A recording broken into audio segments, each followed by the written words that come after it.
Aprobado na ang 30 pesos kada araw na dagdag sahod ng mga manggagawa sa Cagayan Valley. Narito ang report.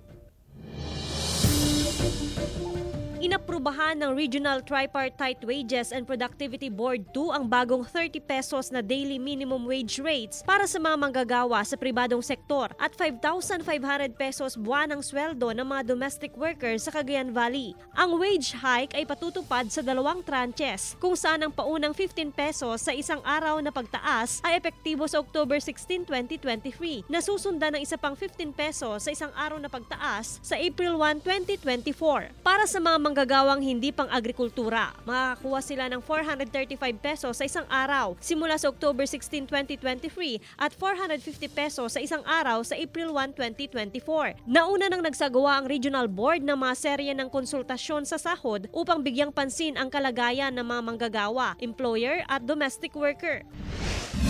Inaprubahan na rin ang 40 pesos na wage increase sa mga manggagawa sa Central Luzon. Sakop ng aumento sa sahod ang mga non-agriculture, agriculture at retail service establishments. Kapag naging epektibo na ito, ang wage rate sa mga probinsya ng Bataan, Bulacan, Nueva Ecija, Pampanga, Tarlac at Zambales ay magiging 493 pesos to 500 pesos para sa mga manggagawa sa non-agriculture establishments, 454 pesos to 470 pesos sa mga manggagawa sa agriculture sector, at 475 pesos to 489 pesos naman para sa mga retail at service workers.